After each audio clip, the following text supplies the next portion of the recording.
Hey everyone, it's DuckCutiePie911. I'm just here doing another book review or a book talk kind of thing.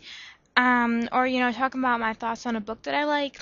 The book that I'll be talking about today is called Generation Dead by an author named Daniel Waters, or he may be known as Dan Waters by now, or actually I really don't know.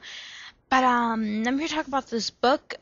I really enjoyed this book. I mean, I would rate it like 5 out of 5 stars. I mean, I would totally give it 3 thumbs up.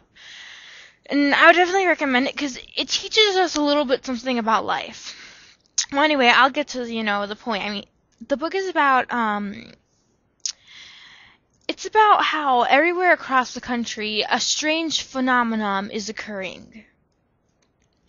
Say you're in your country and everybody between the ages of 13 and 18, when they die, say in a car accident or of natural causes or of cancer or something, they don't exactly stay dead. They can be dead for or asleep as they call it, for 1 to maybe almost even 3 weeks or even a month.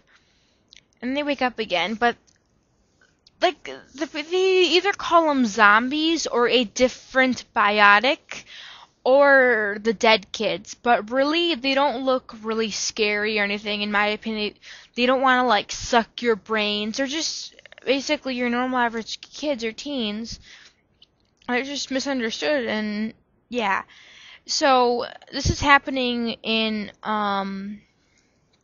the book, and there are many different reactions. Some people are horrified, some people are happy their sons or daughter have came back, are not dead.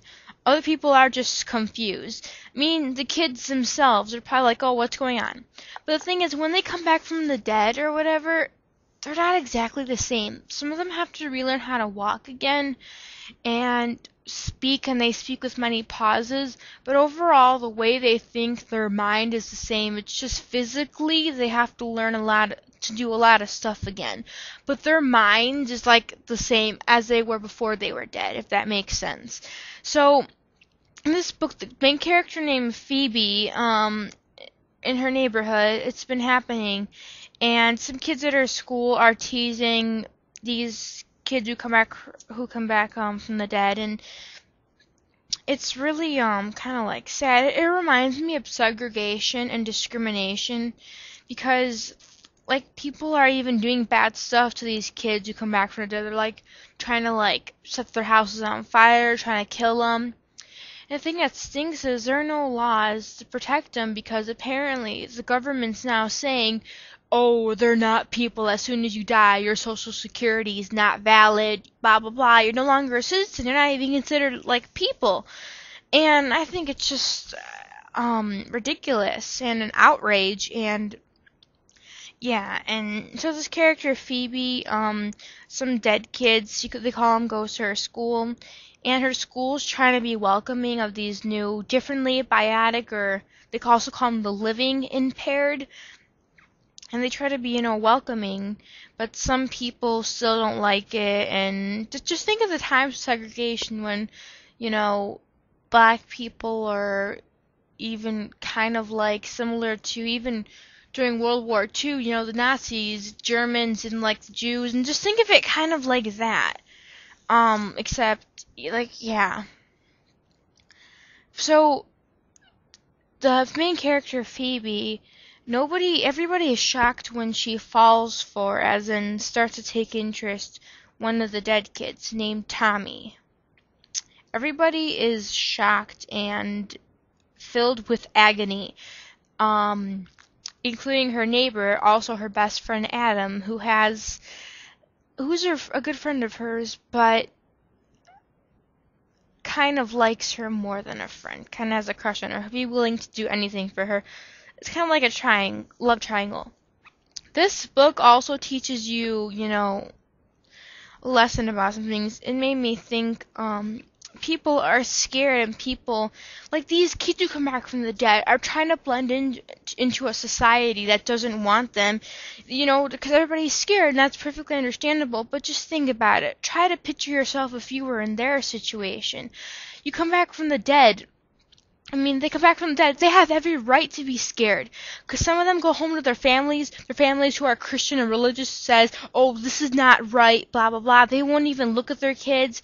And others, they come home to, open arms, and families happy to see them. But they're looked at differently as freaks and everything else. But what's interesting in the book is that some of the zombies, they've been trying to do experiments on zombies. Some of them, they're called zombies, dead kids, living in pair, differently biotic, the dead kids, dead people, whatever. Some of them have learned how to talk again and stuff, and it's quite interesting. And they've learned to, act normal again. And they have a theory. It's because of love. If you're surrounded by family and stuff, it's easier you'll have people to help you. So that kind of leads to the second book. The second book is called Kiss of Life. It's by it's by Daniel Waters, and I've read the book already, and that book is fabulous. I might do a video on that. But I love the book. I don't want to give anything away, but yeah, the book continues the story when something unexpected happens to Adam, but I'm not gonna, spoil anything. Definitely think you should read this. It's if you're not a big fan of zombies, I wasn't, but a girl from my school, who goes to this school, recommended it for me, and yeah. And then the third book, which I've been waiting for, I believe is coming out this summer. It's called Passing of the Strange, a Generation Dead novel. And I can't wait for it to come out. And that's all I had to say. Once again, I love this book. I would give it a 5 out of 5 stars and give it 3 thumbs up. And I really enjoyed it. I think the author did a brilliant job with it. And that's all I have to say. I hope you enjoyed this video. And feel free if you want to ask me any questions about the book or anything else. Alright, and thanks for watching, and peace out.